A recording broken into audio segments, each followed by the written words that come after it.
Welcome to Progressive Mindset Podcast. My name is Natalie Potts, business coach and mentor, and each week I'll bring you an inspiring personal message to help you unlock creating and living a life of energy, action, impact and happiness. And today I'm working on Dean Coulson. Dean is fiercely passionate about health and high performance, and he predominantly helps men to remove their fears and self-limiting emotions through the art of coaching. Dean helps men to bridge a gap where they are stuck and really get them to unleash their true potential and take extreme ownership. You are going to love this episode. Enjoy. Thank you for joining me today. Really excited to have you on.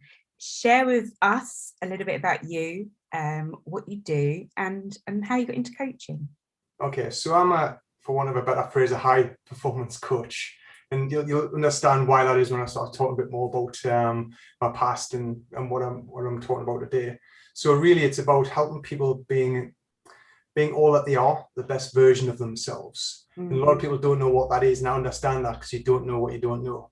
So it's bringing people aware, and awareness always is the first thing. So awareness precedes change. So you bring awareness to things, then all of a sudden that you're open to more possibilities. Mm-hmm. So for me, it's just helping people from that position. And high performance to me is getting your health right. 4 elements of health that I have experience in and believe in. So physical health, mental health, emotional health, and spiritual health. All those 4 pieces of a jigsaw are synergistic for me. And so they all work. We can't be the best version of ourselves if we just focus on one area. So a lot of people just focus on physical stuff. They might want to exercise, or they might go on a diet, for example, and hope that's going to work for them this time. But for me, there's a lot of barriers that prevents that happening long term, which is why people go on yo-yo diets and quick fixes and the latest fads, hoping upon hope that that's going to work for them this time. But it's never about that. That's the surface level stuff. That's the things that we get reminded of in a mirror. But it's not the internal stuff, which is where the real work starts. And that's what I'm interested in. That's what I love to dig in and help people release, I suppose you could say. Yeah. How do people tap into that in coaching? How's that come about for you as an area that you really want to focus on? I think I changed from IT. I had my own IT business for years, and about 11 years ago, I changed. I wanted to get it more in the health and fitness realm. So I was helping people get fit. I was helping people understand nutrition better because of my background. And so everyone wants to just get into shape, better body composition, lose fat, all that kind of stuff. But even though they had the knowledge and I was there helping them, they still weren't doing it. So I wanted to understand why that was. So then I started looking into mindset. Okay, where's people's mindset at? And I want to understand the brain and why mindset wasn't cutting it, because we knew what to do and we had, the motivation to do it, we weren't always doing it. So and then I started looking at neuroscience, understanding what happens when we're in threat or under stress. And that was one of the first big game changer for me, understanding why people did what they did and then helping people understand that. But the big thing for me, the missing piece, was the emotional stuff. A lot of people have overwhelming emotional experiences, let's say, when, anytime in our lives, usually more when we're younger, that kind of stick there and kind of change our worldview. Sometimes it skews our worldview, depends how traumatic it is, because everyone goes through some kind of traumatic experience. It could be a big one, it could be a small one. It doesn't matter. It's just the perception we have. And for me, realizing how to help people release these emotional, overwhelming experiences, which were shaping how their beliefs and their stories and how they lived, it was like a game changer for me. It was like opened the door to be able to help people release stuff that was preventing them from moving forwards. And that's why I say high performance, because I wanted to help people perform at their best, whatever level that is. And I wanted people to understand that too. That's a great way of pitching it. And it's really interesting everything you're saying now. I'm just reflecting on myself and how I got into coaching. And I guess initially the biggest pivot for me was the self-awareness part, as you've just said, was like understanding what coaching was, how it could help me, and where I was at in my life, where I wanted to be. And then that moved on, like you said as well. I was doing coaching, but then I was also at the same time, I was going for a bit of, I don't know, you can't say midlife crisis at 26, can you? I was going for a stage where life was just changing for me everywhere. And shifting, and it was opening up, like you say, lots of doors. And I think you have to be aware of when they're opening and take the opportunity to walk through them. Absolutely. Yeah. And one of the ones for me was fitness as well. And interestingly, I did my first transformation I did over a period of like 9 months, and got lean, where I was not where I wanted to be weight wise and stuff, and did photo shoots. I was so driven by my why for that first transformation. It was just all about, I could just see that vision every single day. You'd wake up and it'd be like, look in the mirror, remember that vision of what you want to be. And that was the thing that kept you focused, training in the morning, work, going back to training in the evening. Always just, every decision you made was drawn upon that vision. The second time I wanted to do it a year later, and I didn't do it the same. I just couldn't find everyone goes, just find your why, and it's like you say, that we know that all the things we need to do, we almost sometimes know how as well. We don't do it, and that's a deeper level that's holding people back. And I see it in being a leader, my leadership background as well, and I see it with like my own, what I want to achieve performance wise. And I guess I'm very driven.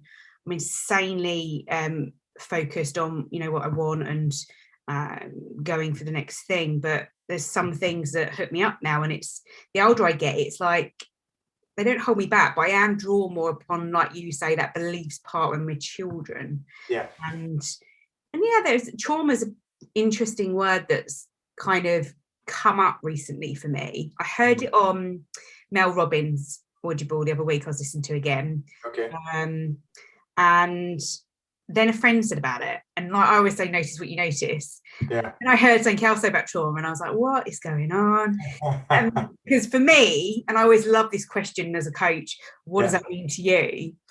Trauma's really quite like, well, it's quite impactful, and it makes me think, it's like, no, I haven't had a trauma. No, that's not me.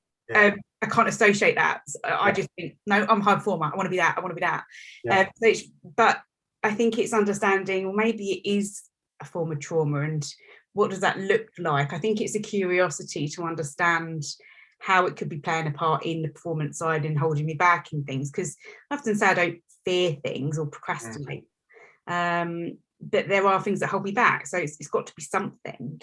I mean, trauma is a word where people often associate with something big, physical abuse, or some car crash with near-death experience or something like that. But trauma can just be something that's overwhelming at that time. It's just an overwhelming experience that we didn't deal with emotionally, and so we repress it. And when we repress it, it kind of blocks the energy, and it kind of stays there. And then because that's there, it then changes our story, because our body's always looking to see, am I safe? So physically we get that, because you don't cross a road if there's cars coming. So physically, you're looking, if I'm physically safe, can I do this movement safely? That's why your body can lock up when you do certain movements, because it doesn't feel safe doing it. But when we get to the emotional realm, emotional pain is the worst pain ever. People don't like to feel, like, whether it's a breakup or something that's really horrible to feel. We don't like that sensation. So if we had something overwhelming that our body then labels as unsafe, it'll create stories and beliefs to take us away from that immediately, as soon as that trigger arises. For example, my son is very scared of dogs from a very young age. He's nearly 17 now, and he's still nervous around them, even though he'd not admit that. But when he was 3-year-old, the next door neighbour's dog came over and knocked him over, but she was just trying to lick his face. But it was a Labrador, so it was like a 3-year-old toddler. It was like a monster with big teeth, and that stuck on his hard drive. And ever since then, he had a phobia, and a real bad phobia of dogs. And what happens is, if we have that, we don't want to feel that pain, so then we create stories and beliefs. So all of a sudden, he didn't want to go to the beach. He didn't want to go anywhere where he knew there was a dog off a leash. And so, but then over time, we forget why that is. We just realize that, okay, beach, I don't like the beach. I don't like going to the beach, but we forget the reason why. Or we don't associate it. And that's what happens. So it applies that we just move away. I've worked with people who wanted to lose weight. I was working with a lady last year who wanted to lose weight, and she just kept, the phrase self-sabotage don't normally do that, but she kept, getting her own way. And it was because she'd had a bad marriage breakup. So she had attached being slim is attracting the opposite sex. That reminds us of the fact, well, that's not safe because I had an abusive relationship in my last marriage. So unconsciously, that's like having a relationship was unsafe. So consciously, you would have this willpower to try and lose weight for a bit, but then always go out of your way to prove your unconscious beliefs true. So there's a lack of alignment. And so no matter how much willpower she had, she got so far, then she rebounded and she couldn't understand why. But then delving in and then looking at the energy and getting her to feel what that energy was and allowing her to, the process of releasing that energy, all that sort of came to the front. And so there's lots of different ways of how trauma represents itself. We just don't really associate it with it because we just get on with life. We just say, okay, that happened, we'll move on. But if it's something painful, we'll keep away from it and we'll create these stories until we go through the process of releasing the energy around and clearing the energy around the emotional experience. We'll keep playing these beliefs, but they'll go once that energy is released because they're no longer needed to keep you safe from that traumatic experience because we've gone through a process of clearing that out. And and you don't even have to know why. You don't have to delve into all, that your past. You just got to talk about things really. And, if there's anything that's energetically triggered in those conversations, and we just need to clear that. We don't have to figure out why that is. My brain, when I first learned this stuff, was I always wanted to know why. Why do I feel like this? How do I feel like this? And you don't need to know. You really don't, it's quite hard to get your head around, especially when you go into the very thing that your body's trying to take you away from, which is that horrible sensation that you've labeled as something that you don't like. It's really interesting. You're the first person I've ever spoken to that makes me feel that you're really clear on the boundaries, that this is deep, some of the emotion stuff, and listen to it as well, but it doesn't for me sound like it's anywhere near therapy counselling. You sound so clear on it being coaching still, but having that raw, deep delving, unpacking is a word I love. Like what was that, like you say, being that little curious child of why root, but without almost having to understand the attachments we have and what things mean to us on that deep level, but without the emotion, almost with going on that journey almost. So you're understanding emotion but not taking it with you. It's because what happens is if you keep going back to an experience and reliving it, it's actually like you're actually reliving it the first time it happened, and that's trauma in itself. But if we work with somebody and an emotional trigger comes up because of what we're talking about, I'll just stop the conversation and we'll work on that, clearing that energy. So there's no association, because that's blocked energy. And if we can allow that energy to be released and let go of, then we don't need to look at anything else around that. We just need to clear the energy around that. And every time any kind of trigger comes up, wherever you feel it in the body, whatever sensation there is, how it represents, then you can then let that go. You don't have to keep revisiting it because that's painful. It's painful without a resolution. Sometimes that might come up and it is painful, but then we get to clear it and then that's okay, we'll move forwards. Is it more than just self-awareness though to let it go? When we talk about how you do that part and understanding the energy, you do that, because that's the hard bit. It's something that you can absolutely do yourself once you know how to do it and have the courage to do it. A lot of people I work with, sometimes they're just not ready, and that's totally fine. Because it is painful and they'll make up every reason, excuse why they can't do it. They're tired, or I don't want to do this, or someone's listening next door, or sometimes people just get to that point where it's too raw and it's too truthful and they're not ready to face that yet, and that's totally fine. I'm not you can't push that because you just get uptight about it. You just gotta move on from there. And some people just can't do that, and I've worked with people like that too, which is totally fine. It's just one of those things where, okay, I know there's this going on. You've got to keep looking at this until you allow yourself to accept it and let it go. And as I say, there's a specific process to go through to help people to do that, because it doesn't need a coach all the time. Once the people know how to do it, they can help release their own emotional traumas. It's interesting. I've kind of gone through, it's a little bit of an internal conflict, but I'm enjoying it at the moment, is this phrase for me, mindset is everything. And I know you've touched on mindset earlier. I've said before, all about mindset, and I used to do a lot of coaching about it when I started, and then I just got I got a bit bored with it, actually. It wasn't, I wanted a bit more action stuff, because I want task, go. And then, you know, you evolve, don't you? We change. And we move forward ourselves, and we develop all the time, especially as coaches. We're focused on that. But I guess I remember doing a podcast saying mindset isn't everything. And what I meant by that was more, because actually I'm happy sometimes to contradict what I think and things, because I think actually I'm growing and I'm looking at what that means, and I'm going researching and exploring, and I'm talking about it, and I'm listening to people and thinking, oh, okay, I understand that more. And I'm curious. And what I mean by mindset isn't everything is that I think, like you just said, that when people aren't ready, I think people approach mindset like, oh, I'll go for mindset coaching, or I'll read a book on mindset, and then I'll be sorted. I think that they, you know, and when I say mindset isn't everything, I think it's an understanding is always there, and you have to understand, the same as your emotional triggers and how you work your mindset right, and when you're ready to do things.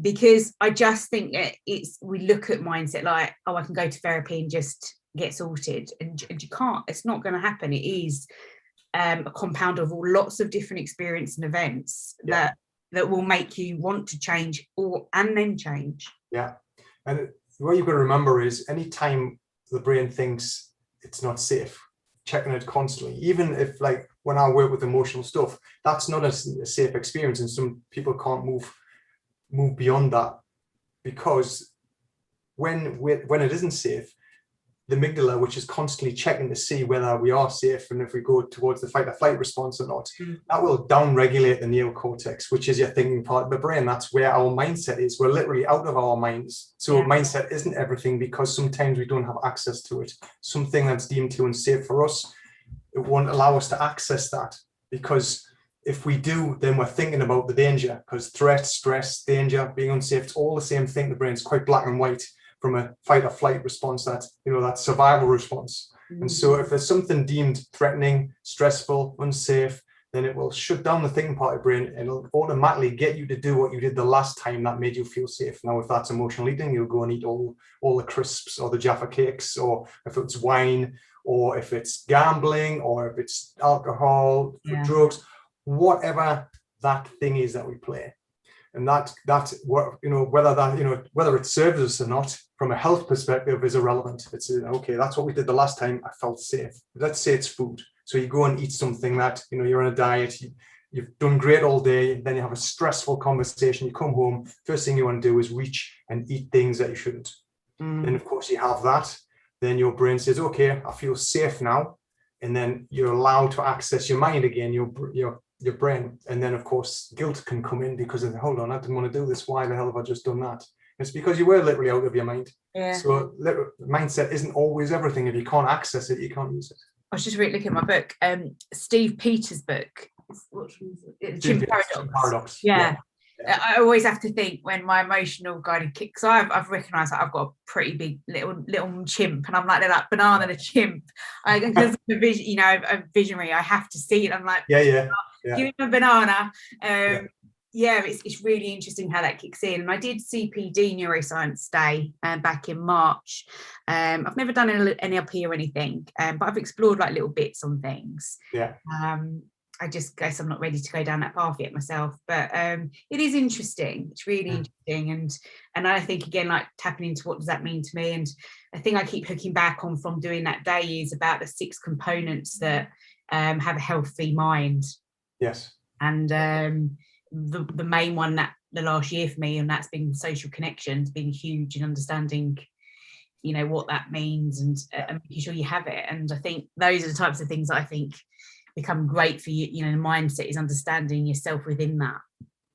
Absolutely. I mean, that's why I look at the 4 elements, because emotional connections, humans are hardwired for that, because it's part of survival of the species. So, you know, we're hardwired for that kind of connection. The problem we've got these days is everything's digital. I know we're speaking virtually over Zoom, which is absolutely brilliant. It's an amazing technology, but it doesn't necessarily mean that it's adding to your connections. For example, I think a lot of people on social media, not so much Zoom, I suppose, but maybe if you're typing, if it's Facebook or whatever else, you know, there's no real connection there. There's no face-to-face. There's no tactility, I suppose, if that's even a word. You know, like you're in front of somebody, and, you know, it's a completely different dynamic. So it's like having that kind of connection and not feeling so disconnected from, from things. But as I said, like those four elements for me, the physical stuff is the easiest stuff. It's the moving more. It is the eating healthily, nourishing your body. But then the mental stuff comes in, and then you've got to understand how your brain works, which is, there's three parts to your brain, which of course Stephen Peters talks about. Yeah. And then the emotional aspect, which for me hangs everything together, and the spiritual stuff. You're not just here by yourself. You're here for this higher purpose. We're all connected on this planet, and that's where spirituality, for me personally, sort of hangs off. It's like you're here to be more than you are, as in expand your conscious awareness of the world. So all those different things connect. And when they connect together, then we feel more fulfilled and happy within ourselves. And it's not about this external happiness, like buying things and doing things. It's just being happy because you choose to be happy. It is a choice. A lot of people don't believe that, and it took me a long time to work that out myself. But I know ultimately it is. We've got everything we need right now. And that when we understand that, then we can challenge why we don't believe that. But until then, we'll just keep looking for these quick fixes or fads, or I'll buy this and I'll be happy then, or everyone gets into this have, do, be kind of scenario where when I have this and do that, then I'll be happy. But it's the other way around. We can be happy now. Then that allows us to do the things that we love doing, and then we have what we want. Where everyone gets convinced why when I lose weight, I'll be happy. When I have this, I'll be happy. When I can run 10K, I'll be happy. We'll have these attachments and associations which are still external to us. We're still projecting outwards instead of looking inwards. And we do that because going inwards is the most challenging thing we'll do. Yeah, 100%. And that's why I sometimes say that people aren't ready for coaching at some points, because they just don't want to do that. They don't want to move. Some people don't want to move forward, like you say. And I only work with people that are like, you've got to be coachable, because it's just, I can't make someone want to be coached. It's just not going to work. Yeah, you can't make anybody do something that they don't want to do. You can't help anybody who doesn't want to be helped. No. Sometimes the truth is just too jarring for people, and they recoil. They're defending their beliefs. They're defending their identity of who they are. My mom's done that for a long time. She's someone like that who works in that way, where she's the complete opposite of me. She drinks, she smokes or vapes. But she suffered when I was in my teens. She suffered with anxiety and depression. But back then it was all about medication. It wasn't about what we know now. But now she has this identity, and so she works around that state, which is that's just where she doesn't want to. I've tried to help her, but as I said, I know I can't help her until she wants help. And so I don't do that now, which is kind of hard because she's my mum, but I can't do anything about that. So share a little bit around the motivation for writing a book and how that came about. Well, my wife and I were told a long time ago that we couldn't have kids naturally. We tried for 4 or 5 years. And then we went to the doctors. Obviously, this is obviously not going to happen normally. Then the test came back. The problem was mine. Low sperm count. None of them could swim, and there was about 3 of them. There's everything that was wrong with them was wrong, which was quite a shock really back then. So then we looked at the options, IVF being one of them. So I went through IVF. Didn't work. It was quite a painful experience for my wife. Don't know why, but it was. From a physical pain. She was just in agony with it. And then I started looking at, what else is possible?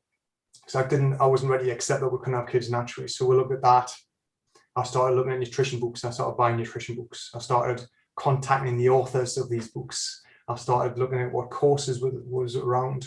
Started looking at what health really meant instead of just accepting it. And then we went to see nutritionists. Back then it was a Yellow Pages job, because this was early 2000s, so it's a long time ago, over 20 years. And we went to see nutritionists who blew our minds, absolutely blew our minds. Everything we thought, you thought doing healthy, skim milk, brown bread, all that kind of stuff, that's what we thought was health. And it actually wasn't. They did testing. I was low in different minerals. So they worked with us. In the meantime, we did a second IVF, which didn't work. So I ended up in hospital with that. because she was in agony again. And then it was a book we found. It was Natural Solutions to Infertility by Dr. Marilyn Glenville, and I read that cover to cover, and then we contacted Marilyn, and she had a team, and we worked with a team, and they changed a lot of things, give us supplements, look at different things. They gave me a herbal tincture. I think I can't remember what was in it now. And 3 months after we started working with them, Joy was pregnant, and coincidentally that's the maturation time of sperm, for about 3 months. And so Joy was with Sam, our son, was conceived naturally, and that was just so powerful because there was no other reason for it, absolutely none. There was just the work we did, and we changed our diets around. We stopped drinking, we cut out all the junk food. We ate really, really, healthily. We supplemented, and as I said, did these specific protocols that we were given. And yeah, Sam was conceived naturally, which was absolutely amazing. It was just that, and that's kind of what set me on a different path from that moment. It took me a few years to get some momentum I didn't even know then, but it was just fascinating. I wanted to know more, so I interned with nutritionists, leading nutritionists, did courses, and then that's when I started getting out of the IT business and then moved into the health and fitness business. But as I said, it didn't stop then. It just kept going and going. But that was the drive for the book. The book, or obviously it's called Thrive, because I want people to thrive in their lives, so it's like how the book's just bringing awareness to how you move, how you eat, challenging what you think, allowing yourself to express how you feel. I think you gain what I call self-mastery. So it's that self-awareness to be able to take control of your own life, so that self-mastery of our mind, body and spirit. It's just so you can master or handle whatever life throws at you. I like the term, actually, self-mastery of the mind. Yeah. Interesting. So what's next for you then after the book? What's the kind of, where do you want to take that with high performance? I work with men primarily. That's my coaching business. I work with high performing men, high achievers, because they're usually highly driven in one way. So they'll be successful in one way, but it's usually to the detriment of their health, their relationships, and everything else. There's no point being successful and drive yourself to an early grave. So it's helping people and educating, empowering, inspiring these guys to take back control of their lives. That self-mastery again, that comes back to that. And the reason why I wrote the book is I wanted to get that out of my head into some, so I could help more people. The whole point of writing a book is so more people can, read it, and hopefully it'll help them thrive in their lives. Yeah, for sure. Yeah, I love that. And there's a book reminds me. I think it's also similar name. It's also Thrive as well, by Ariana Huffington.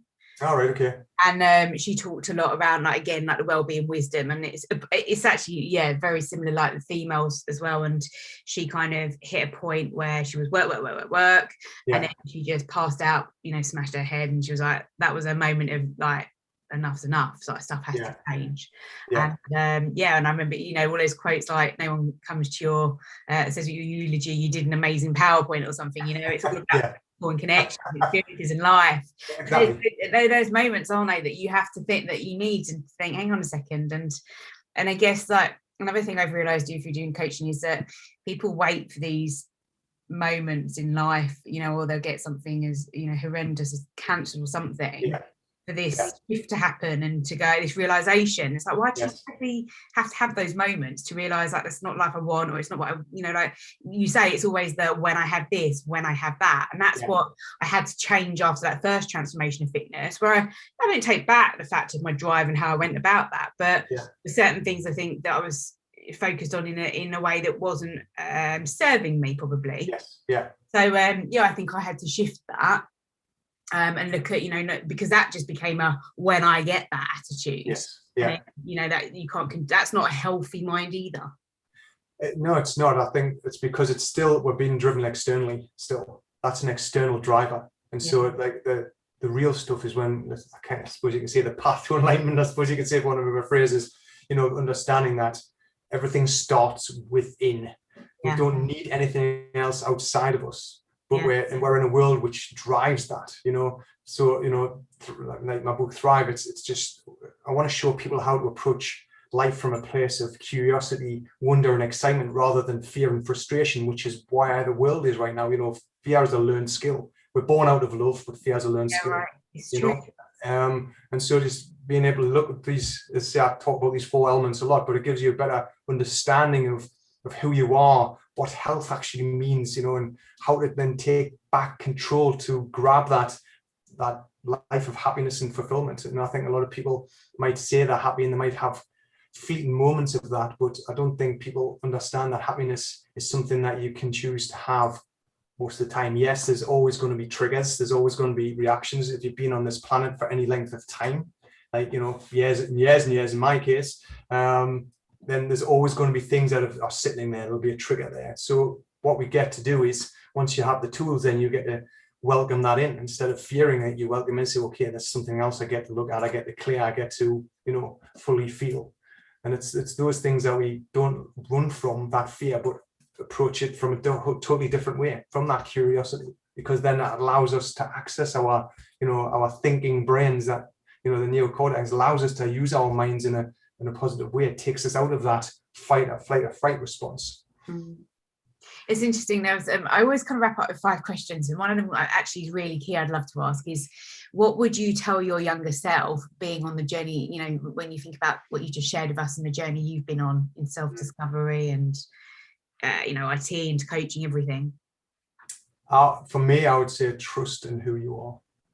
Because I think a lot of people just try and fit in. I think it's something that most people get stuck or get caught out in with some time in their lives, at least once, because we're socially wired to be part of a group. Sometimes we pretend to be somebody else to fit in, but then we kind of lose who we are. And I've lost myself a few times in my life, and I've had to stop and really restock and rethink of what my life's all about.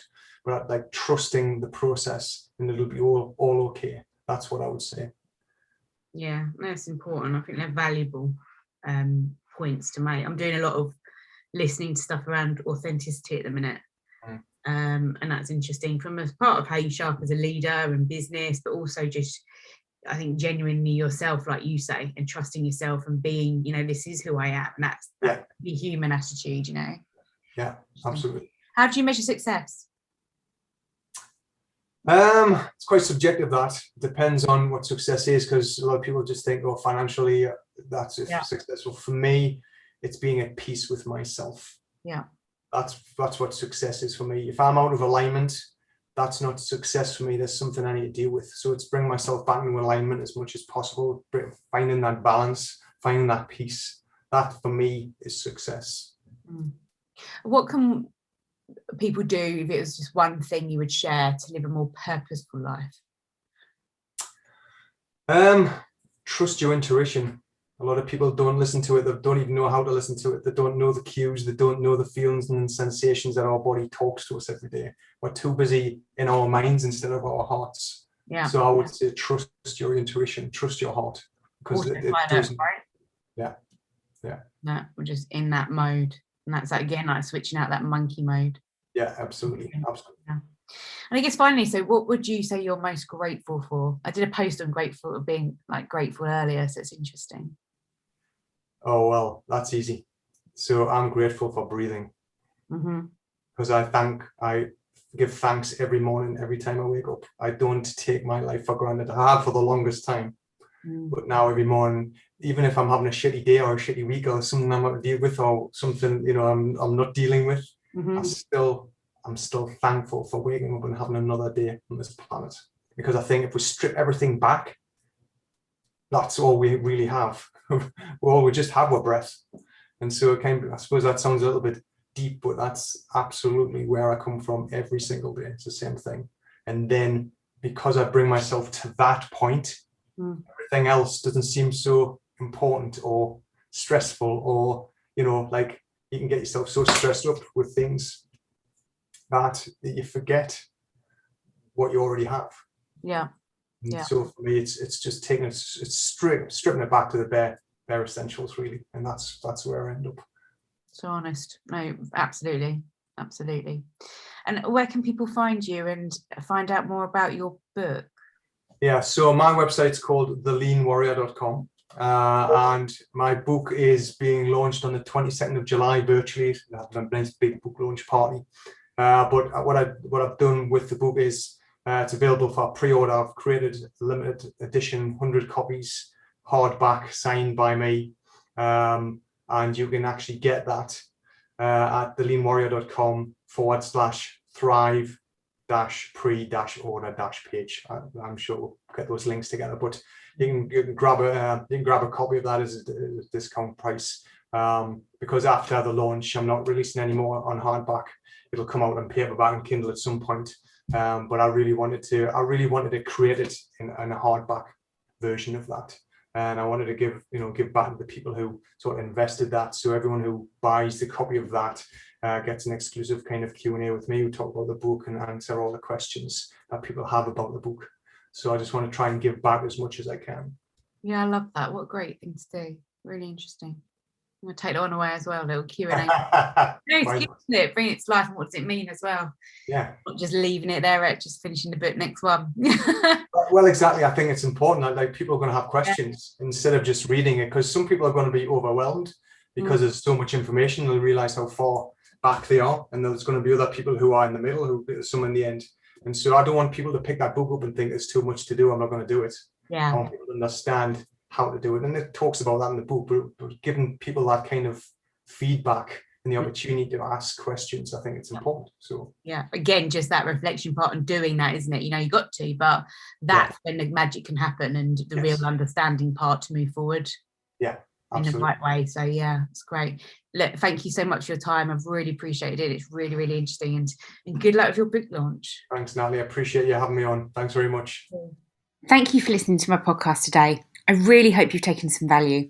If you would like to focus on achieving your purpose-driven goals, then reach out and share with me one thing that's going great for you right now and one thing that you're really struggling with. Let's see if or how I can help you to leverage your business to make more money, make an impact, and have more freedom. As always, go take action, make an impact, and have a great day.